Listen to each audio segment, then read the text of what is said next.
What is love? That's the question I'd like to begin by asking. What is love? Something we hear about so much, something we all feel we've experienced. What is love? What is the meaning of that word? This thing which makes people do the craziest of things, which makes people murder and steal and do so many bad things, which also makes people sacrifice their own lives for a higher goal. What is love? What is love? What is the meaning of that word? If we think about it, maybe we'll find, based on our own experience of love, maybe we'll find that love is just a force, it's an attraction, it's a pull that pulls you towards the thing that you love. What else is love except that? When you love someone, what do you feel like doing? You feel like being close to that person. It's a pull, it's a gravity, it's a force that's attracting you towards that person. And if we were to find an example of that in the physical world, maybe we could point out gravity. The gravity that pulls everything towards the earth. Spiritual gravity is love. Love is spiritual gravity. And I don't want to put any exceptions to this rule, by the way. Even the love of food, right? Some people love food. I myself love food, I enjoy food. This love, what does it do? It makes you go towards food, right? The simplest of things, the love of orange juice. If you like orange juice, what do? You go towards the fridge and you take orange juice, right? The love of being famous. What does it make people do? It makes people do things that will make them famous because they're in love with fame. The love of a car, what does it make you do? It makes you work long hours, get a job, come home in the early hours of the morning after you're destroyed, but you continue every single night to go and work at the store. Why? Because the love of this car is bringing you closer to this car. And the love of another human being, whoever that human being may be. Could be a girl, could be a boy, could be anything. But what does it do? It makes you always want to be close to that person. Love is a force that attracts you. It's like a magnetic energy that attracts you towards your beloved. And the beloved is like a magnet that you're being attracted towards. That's what love is. Like I'm sure you've all done this in science class. You take a magnet and you take those little pins, and the pins just go flying through the magnet. That's pretty much the story of love. The beloved is a magnet and the lover is a pin. And that force that pulls that lover towards the beloved is called love. It's called love. Who do we love, brothers and sisters?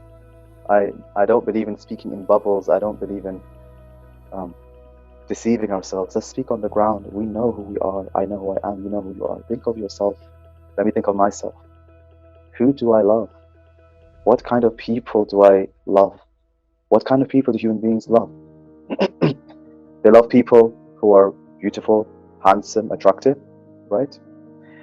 Some people love individuals who are famous, right? Some people love individuals who have a lot of wealth. So fame, wealth, beauty, you name it. It could be any of these or something else. But the one commonality behind all of these is that you love anyone who you see owning a perfection. If you consider being wealthy as a perfection, you will love those who own wealth. If you consider beauty to be a perfection, you love those who are beautiful and want to be close to them. If you consider sacrifice as being a perfection, you love those who are people of sacrifice. If you consider hard work to be perfection, you love individuals who are hardworking. If you consider knowledge to be a perfection, you'll fall in love with who? You'll fall in love with the people of knowledge. And you can assess yourself. Who do you speak about? What kind of people do you speak about when you're with your friends and you're comfortable in your comfort zone? Who do you speak about? If it's a celebrity, okay, this shows that you love fame.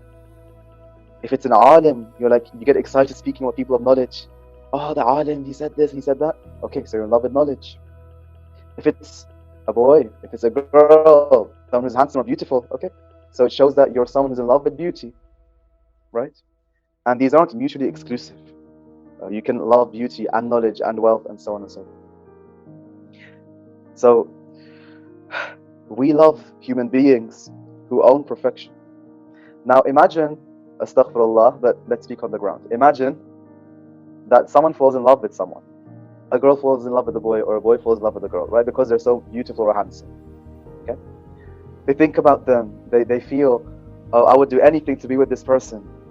I'll do anything for this person to smile at me and, like, acknowledge me, right? Now imagine this person who's in love because of this physical beauty or attraction. This person gets lucky, and that individual starts liking them as well. And, they get married. Let's keep the example halal. They get married, okay? Because they're in love with the physical form of this person. They get married. What happens after 6 months? Divorce. Right? Let's speak on the ground. This is our communities are like this. 6 months down the line, divorce. Subhanallah. This years you were waiting to marry this individual. Years you were waiting to be with the one you love. What happened all of a sudden?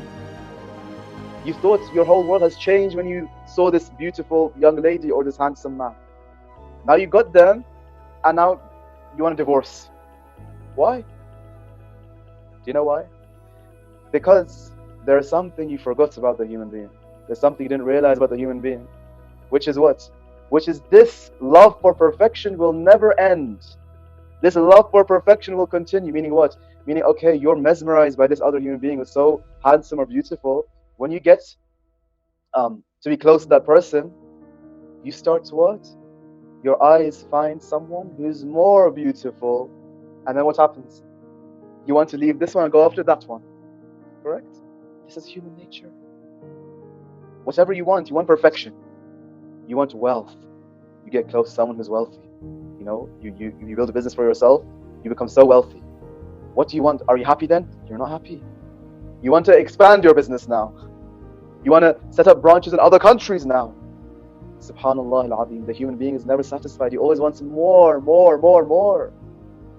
If I find someone more beautiful, I want to go after that person. If I find more wealth, I want to go after that.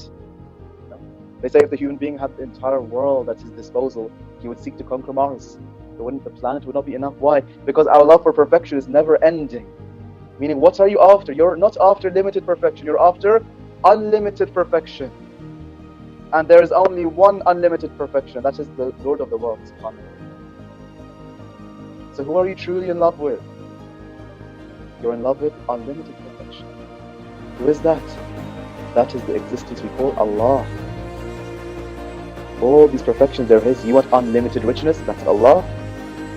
You want unlimited beauty? That's Allah. You want unlimited knowledge? That's Allah. You want unlimited love? That's Allah. This is in our nature. Loving Allah isn't this horrible, mechanical, monstrous thing you have to acquire. You have it already. You have it already. When you forget Allah while seeking perfection in His creation, right? You are seeking Allah. You just forgot it. You just forgot it, and you sold yourself short. Because instead of seeking the unlimited, you're saying, no, I'll go for the limited version. Doesn't make sense. Islam says seek the unlimited. Seek the unlimited. And He's the only one who will satisfy the yearning in your heart. You just forgot it, and you sold yourself short.